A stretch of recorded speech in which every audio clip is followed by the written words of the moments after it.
Alors, ce matin, on va, dans la prédication de la parole, le message que j'ai reçu à cœur de partager avec vous, comme on est dans cette période où nous allons bientôt rentrer dans nos activités, on est encore dans une période de vacances, mais la rentrée arrive à grands pas.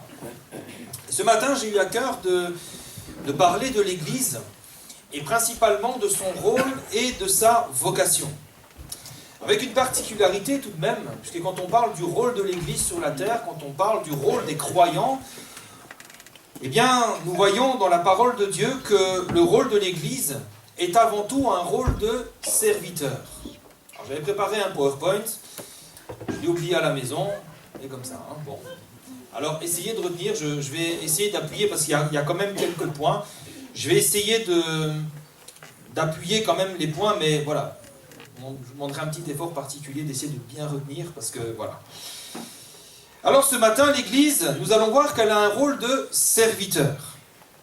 La vocation de l'Église sur la terre, c'est de servir. Premièrement, c'est de servir Dieu dans l'adoration. C'est le premier point que nous développerons. Deuxièmement, c'est de servir les croyants, de servir les frères et sœurs dans l'édification. Et troisièmement, le rôle de l'Église, c'est de servir le monde au travers de l'évangélisation.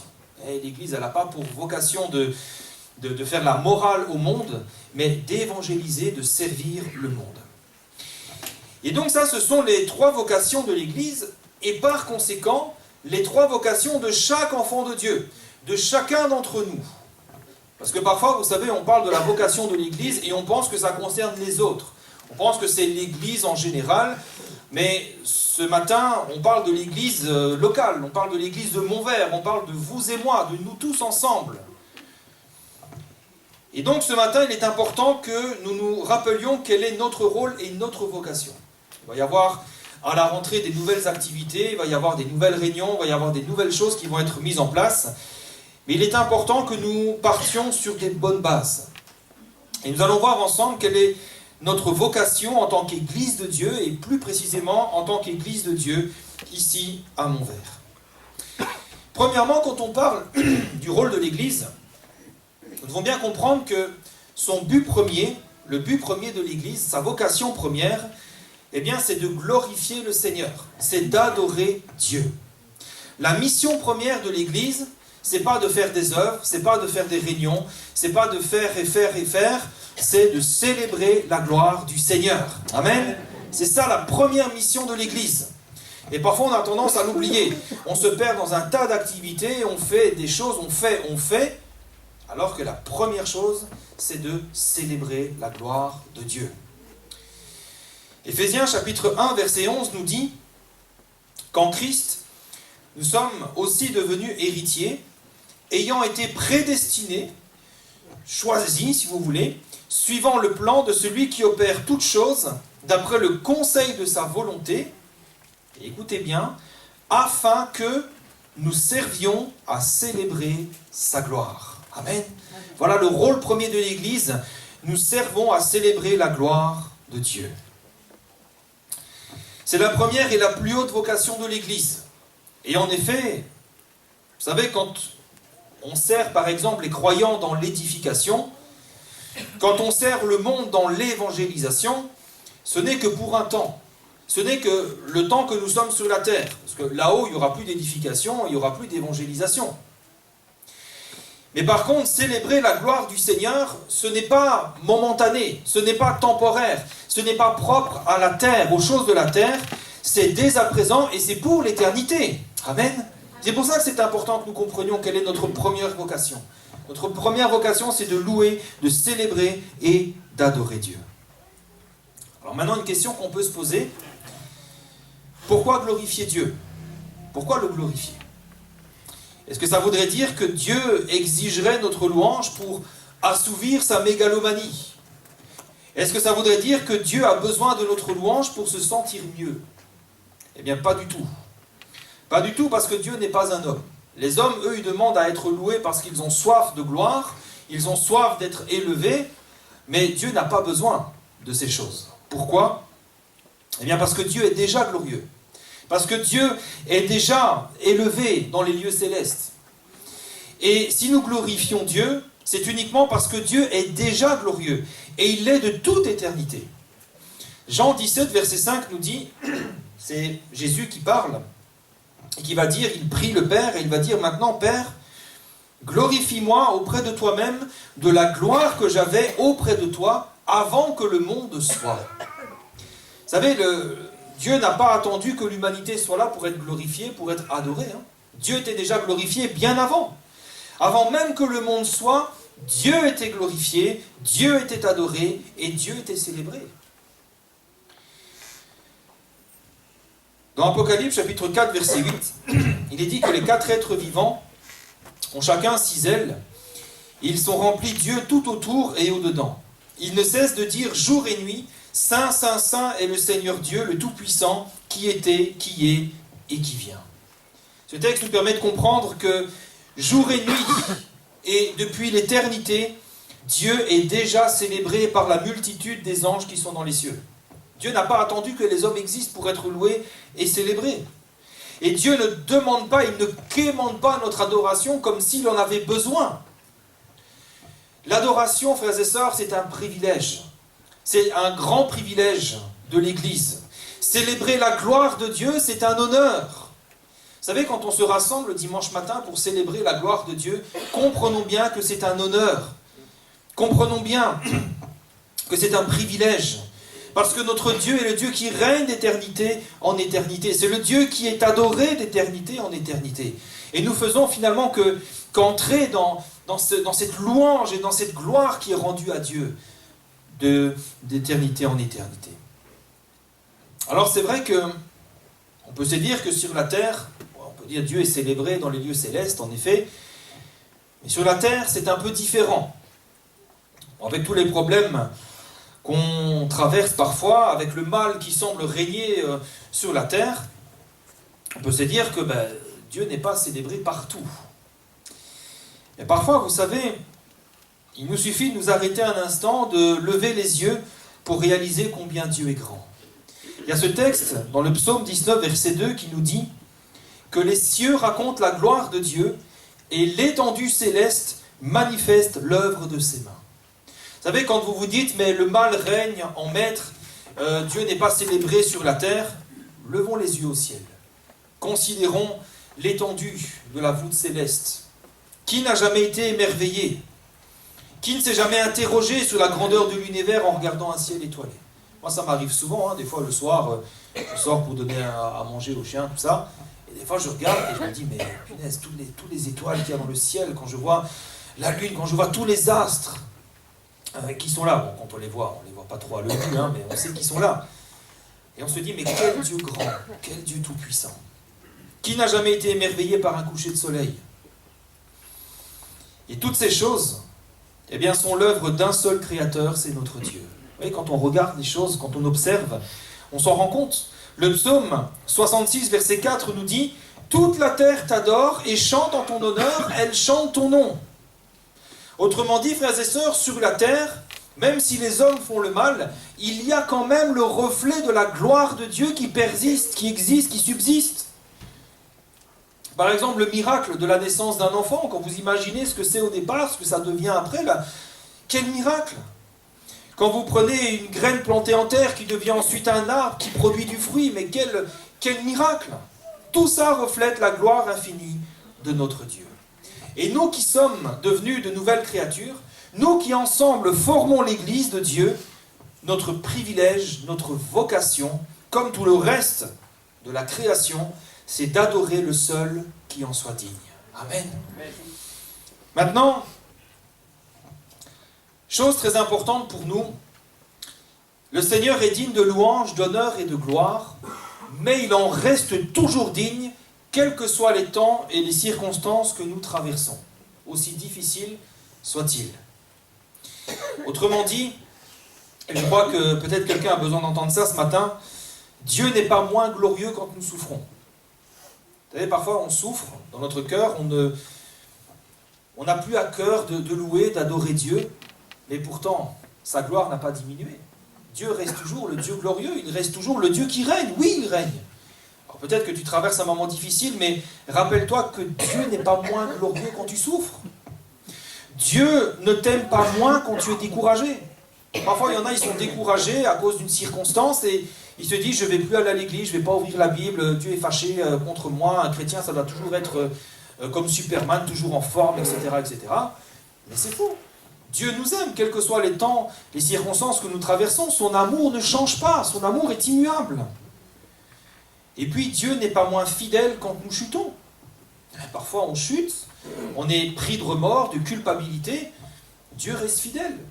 Et si nous lui confessons nos péchés, il est fidèle et juste, nous dit la parole, pour nous pardonner et nous purifier de toute iniquité. Voyez, en tout temps et en toutes circonstances, Dieu reste digne d'être loué et d'être célébré. Dieu reste glorieux.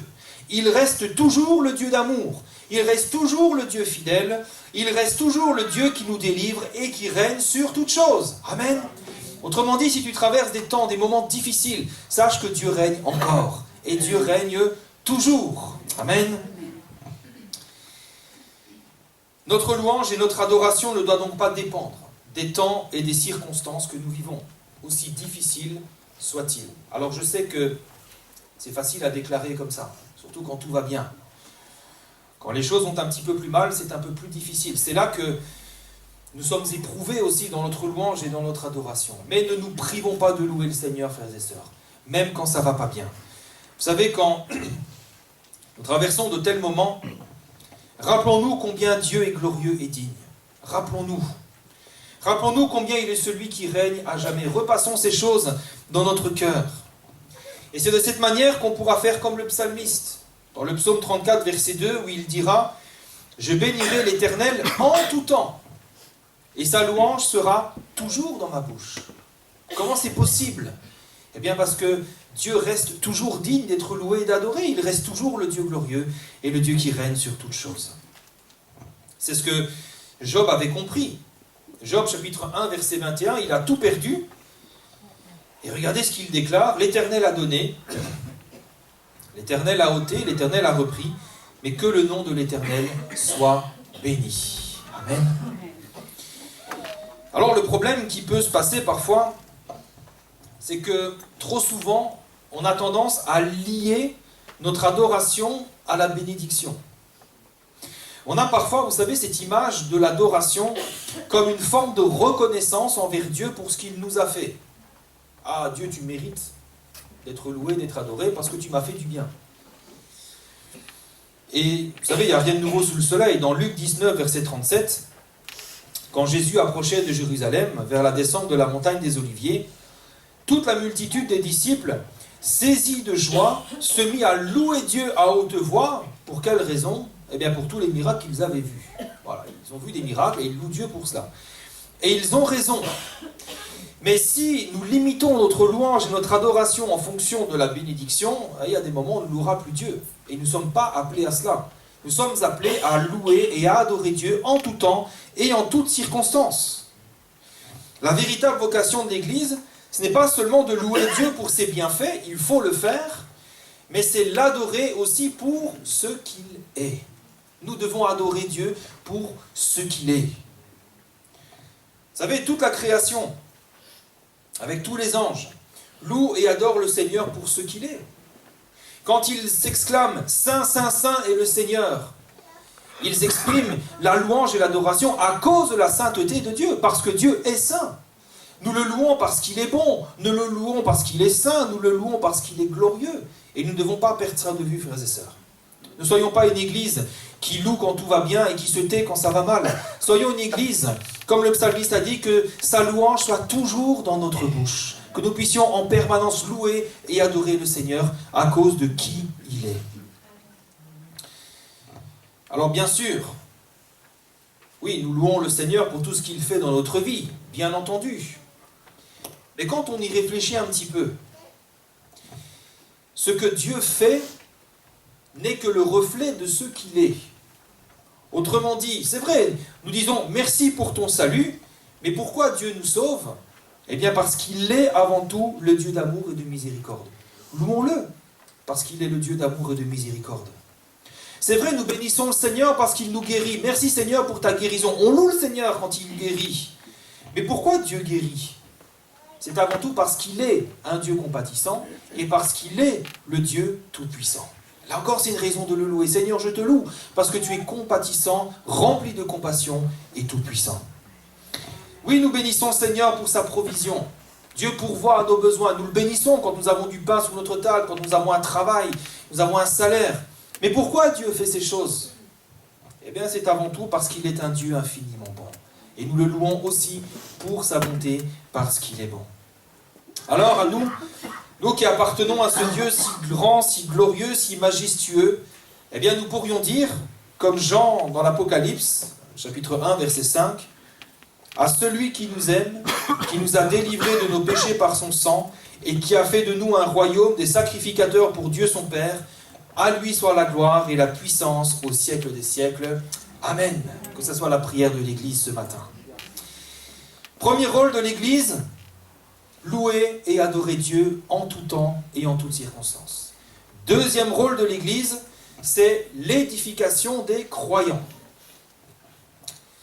Colossiens chapitre 1 verset 28 nous dit que c'est lui, c'est Christ, que nous annonçons, exhortant tout homme et instruisant tout homme en toute sagesse, afin de présenter à Dieu tout homme devenu parfait en Christ.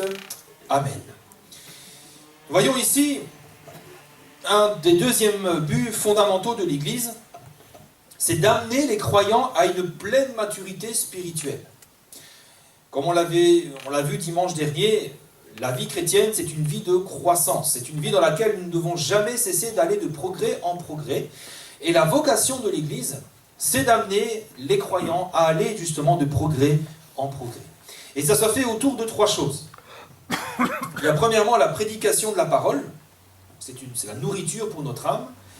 Ça se fait au travers de la prière et enfin de la communion fraternelle. Premier axe d'édification de l'Église, c'est la prédication de la parole.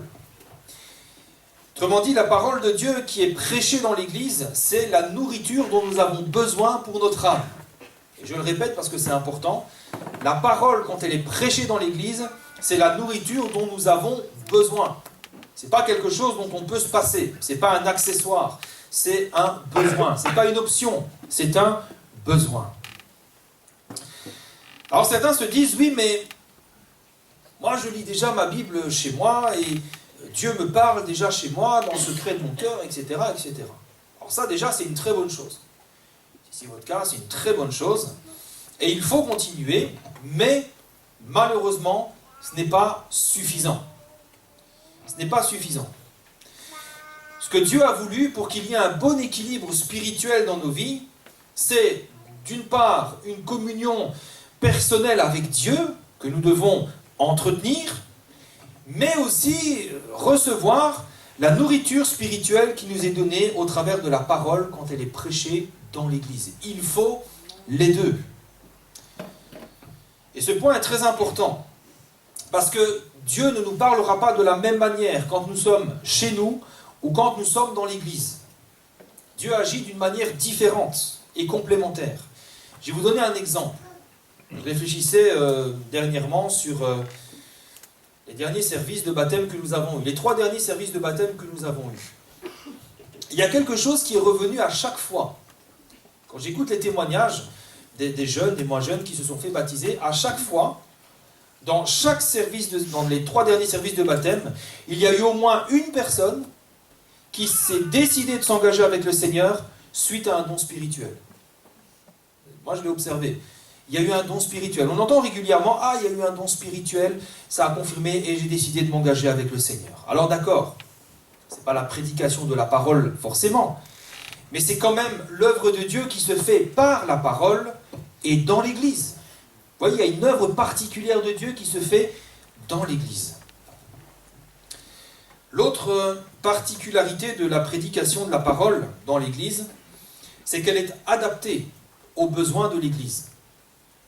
C'est la raison pour laquelle nous avons plusieurs réunions. On a des réunions pour les enfants, on a des réunions pour les ados, on a des réunions pour les jeunes, on a des réunions pour le 3e âge, on a des réunions d'évangélisation, on a des réunions d'études bibliques, on a le culte, etc. Et c'est normal, on ne peut pas instruire un enfant comme un adulte. Les jeunes ont des besoins qui leur sont propres, hein, ils ont des questions propres à ce qu'ils vivent à leur âge, le mariage, des choix de vie, etc. Donc, dans l'Église, oui, on adapte, si vous voulez, la parole en fonction du public, en fonction de l'âge. Et puis, il y a un autre type de nourriture spirituelle dans l'Église, c'est quand nous nous exhortons les uns les autres sous la conduite de l'Esprit Saint. Et je pense qu'on l'a tous peut-être vécu une fois dans notre vie. On vient à l'Église, alors c'est peut-être pas par la prédication de la parole, mais par la parole d'un frère ou d'une sœur qui vient prendre de nos nouvelles et qui a une parole qui nous encourage, qui nous fortifie. Vous voyez ? C'est ce que nous dit Éphésiens 4, 29. « Qu'il ne sort de votre bouche aucune parole mauvaise, mais s'il y a lieu, quelques bonnes paroles qui servent à l'édification et communiquent une grâce à ceux qui l'entendent. » Et si on ne vient pas à l'église, si on reste chez nous, on se prive de ça. On se prive de ces paroles de grâce, on se prive de ces paroles qui édifient. On se prive de ces choses, et ce n'est pas ce que Dieu veut. Deuxième chose, l'édification de l'Église passe par la prière. C'est vrai, nous venons écouter la parole, mais il faut aussi prier. Éphésiens 6, 18, « Faites en tout temps par l'Esprit toutes sortes de prières et de supplications, veillez à cela avec une entière persévérance et priez pour tous les saints. » 1 Timothée chapitre 2, verset 1er, « J'exhorte donc avant toute chose à faire des prières, des supplications, des requêtes, des actions de grâce pour tous les hommes, etc. Cela est bon et agréable devant Dieu notre Sauveur. » La prière, c'est un des piliers les plus importants pour l'édification de l'Église. J'en parlais encore vendredi, il me semble, mais si notre assemblée de Montvert en 4 ans a pu grandir, s'il y a pu avoir cette croissance dans l'Église, et je pense qu'on est tous d'accord pour reconnaître ça, c'est, je pense, avant tout à cause de la prière. On a un bon groupe de prière, on est une Église qui prie, et c'est ça qui permet à l'Église de grandir. Pourquoi ? Eh bien parce qu'une Église qui prie, c'est une Église qui s'édifie. Une Église qui prie, c'est une Église qui grandit. Et une Église qui prie, c'est une Église qui remporte des victoires. Pour combien de cas on n'a pas prié? Des cas de maladie, et il y a eu des guérisons miraculeuses. Les chirurgiens, ils vont pour opérer, et il n'y a plus le kyste, il n'y a plus la tumeur. Et ils sont là, on s'est trompé peut-être dans le diagnostic. Ah ben non, c'est Dieu qui a mis sa main. Parce que derrière, l'Église a prié. Amen. Et vous savez, derrière chaque baptême, chaque guérison, chaque miracle que nous vivons au milieu de nous, je crois qu'il y a eu des frères et des sœurs qui se sont tenus dans la prière. Et il faut continuer. Il faut continuer. Vous savez, la prière individuelle, elle est importante. Prier seul chez soi, c'est important. Il faut le faire. Mais la prière collective, la prière de l'Église, elle est tout aussi importante. Ça ne suffit pas de dire « oui, mais je prie déjà chez moi ». C'est bien, il faut le faire, c'est important. Mais il faut aussi prier ensemble. C'est tout aussi important. Je vous rappelle ce que Jésus a dit. « Si 2 d'entre vous s'accordent sur la terre pour demander une chose quelconque, elle leur sera accordée par mon Père qui est dans les cieux. » Imaginez la promesse quand même, la portée de ce que Jésus dit ici. « Si 2 s'accordent pour demander une chose, je leur accorde. » Quand l'Église s'unit pour prier d'un commun accord, on va prier pour les malades, on va prier pour l'évangélisation, on va prier pour les baptêmes, on va prier pour la croissance de l'Église, on va prier pour les offrandes, on va prier pour ceci, pour cela. Dieu entend, Dieu répond, Dieu agit. Amen. Gloire à Dieu. Et l'Église grandit. Vous savez, il y a une grâce particulière qui est accordée par Dieu quand l'Église se réunit pour prier. Et quand je dis l'Église, c'est vous et moi. Pas dire oui, l'Église là-bas. C'est vous et moi, c'est chacun d'entre nous. Vous savez, ce sont 2 choses qui vont ensemble. On ne peut pas les séparer. Nous devons prier chez nous, mais nous devons aussi prier ensemble. C'est ça, une vie de prière. On prie chez nous et on prie ensemble. C'est le modèle qu'on a dans la Bible. Vous savez, dès le début de l'Église, la prière collective, c'était une priorité. Dans Actes 1, 14, il est écrit que tous d'un commun accord persévéraient dans la prière. Ils étaient dans la chambre haute et ils priaient. Dans Acte 2, verset 42, il est écrit qu'ils persévéraient dans l'enseignement des apôtres, dans la communion fraternelle, qu'on va voir juste après, dans la fraction du pain et dans les prières. Alors, frères et sœurs, ne négligeons pas les réunions de prière. Alors, je sais que, par exemple, le samedi matin de 7h à 8h, c'est un créneau un peu particulier, tout le monde ne peut pas venir. Mais nous avons des temps de prière aussi le vendredi soir. Là, pour l'instant, on ne fait plus trop les études bibliques, on reprendra certainement à la rentrée. Nous avons des temps de prière. Et puis, très prochainement, on met en place, alors je ne sais plus, je me semble que c'est le jeudi 13 septembre, si ce n'est pas le 13, le 12, voilà, le jeudi 12 septembre. Ça sera notre premier jour de jeûne et prière mensuelle avec l'église de Montvert. Donc on va mettre à part, l'église va mettre à part un jour de jeûne et de prière dans le mois. Rassurez-vous, il va y avoir des prédications, des enseignements pour montrer comment faire, puisque parfois on est démunis, on se dit mais comment on va faire pour jeûner, prier, alors que je travaille, alors que ceci, cela, ne vous inquiétez pas, on va aborder ces choses-là.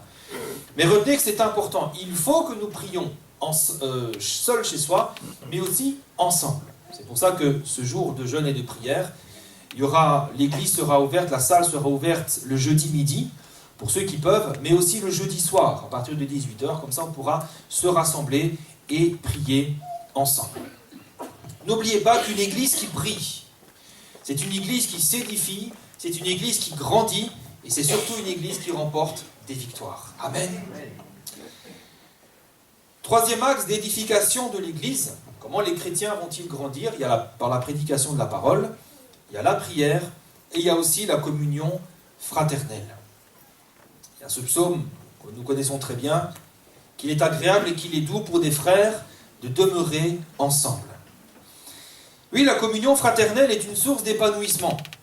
Moi, je m'épanouis au milieu de mon église. Je m'épanouis au milieu de vous. Quand je vous vois, je vous salue, j'entends vos nouvelles. Cette communion fraternelle, elle me fait du bien. Et elle nous fait du bien. Nous en avons besoin. En tout cas, c'est comme ça dans le plan de Dieu. C'est comme ça que Dieu l'a voulu. Et très souvent, c'est dans la communion fraternelle qu'on retrouve les forces qui nous manquent et qui vont nous permettre d'avancer. Dans Galates chapitre 6, verset 2, il est dit « Portez les fardeaux les uns des autres et vous accomplirez ainsi la loi de Christ. » Qui n'est jamais venu dans l'église le cœur lourd et le cœur chargé? Mais si nous restons seuls chez nous, avec qui partager nos fardeaux? Si nous restons seuls chez nous, qui peut prier pour nous? Qui peut connaître notre besoin? Qui peut prendre de nos nouvelles? L'église est ce lieu où nous pouvons nous décharger.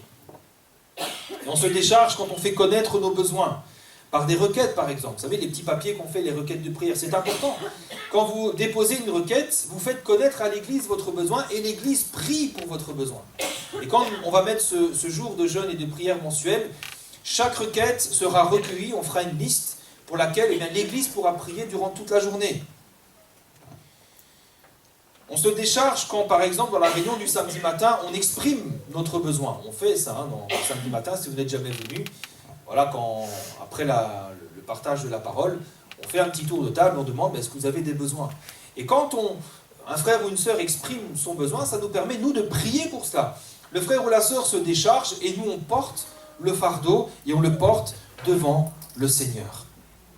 L'Église, c'est ce lieu donc où nous pouvons nous décharger, mais aussi nous pouvons porter les fardeaux les uns des autres. Alors, on ne porte pas les fardeaux sur nos épaules, on ne vient pas à l'église et on ressort complètement chargé.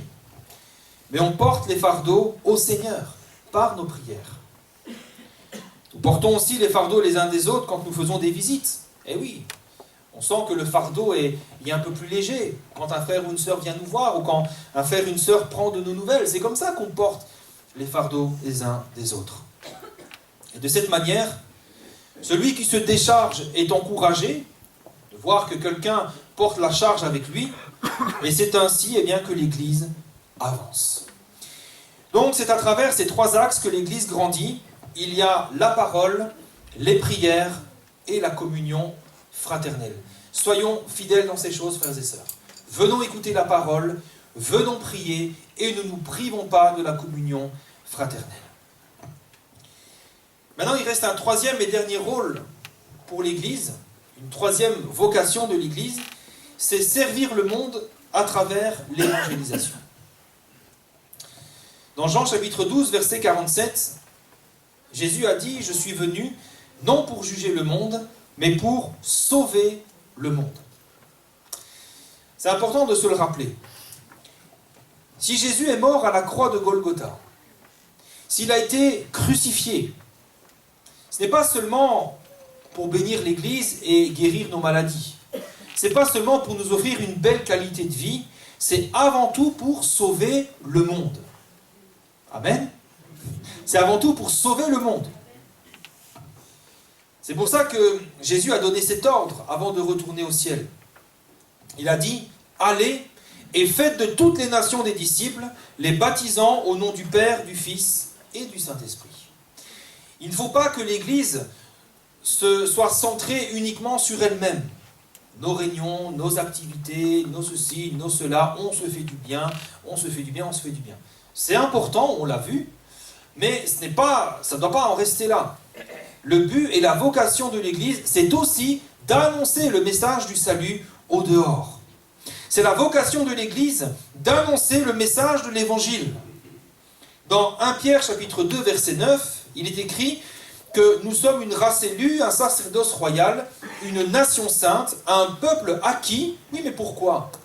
Afin que vous annonciez les vertus de celui qui vous a appelé des ténèbres à son admirable lumière. Amen. Amen. Notre vocation, c'est d'annoncer Christ, d'annoncer la lumière, d'annoncer l'amour de Dieu au monde.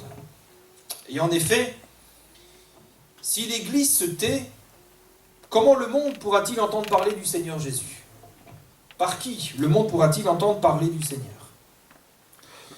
Dans Romains chapitre 10, verset 14, il est écrit « Comment donc invoqueront-ils celui en qui ils n'ont pas cru? Et comment croiront-ils en celui dont ils n'ont pas entendu parler? Et comment en entendront-ils parler s'il n'y a personne qui prêche? Et comment y aura-t-il des prédicateurs s'ils ne sont pas envoyés? » Et oui, si l'Église se tait, comment entendront-ils parler du Seigneur? Si l'Église se tait, comment pourront-ils croire en la personne du Seigneur Jésus? Comment ils pourront placer leur foi en celui qu'ils ne connaissent pas? C'est pas possible. C'est pour ça que l'Église doit proclamer le nom de Jésus. C'est notre rôle et c'est notre vocation. Et puis, c'est vrai, nous le savons, mais il est quand même bon de le rappeler, l'évangélisation, c'est la mission de toute l'Église, pas seulement du prédicateur. Il y en a qui disent, moi je n'ai pas reçu ce ministère de l'évangélisation. Mais c'est la mission de toute l'Église, frères et sœurs. Nous sommes tous appelés à parler du Seigneur et à être des témoins. Vous savez, dès la semaine prochaine, avec le Renapact, on aura 5 soirées d'évangélisation. Il y en a 3 à Saint-Joseph et 2 à Montvert, le jeudi et le vendredi. Eh bien, toute l'Église va participer. Il faut que nous soyons là, tous et toutes. Alors maintenant, peut-être certains se disent, oui, mais moi je suis déjà chrétien. Pourquoi je viendrais dans une soirée d'évangélisation? Je suis déjà chrétien, je n'ai pas besoin d'être évangélisé. Ah, mais ce n'est pas pour toi seulement que tu viens, c'est aussi pour les autres. Dans Matthieu chapitre 5, verset 14, Jésus nous rappelle cette chose importante. Il va dire, vous êtes la lumière du monde. Une ville située sur une montagne ne peut pas être cachée.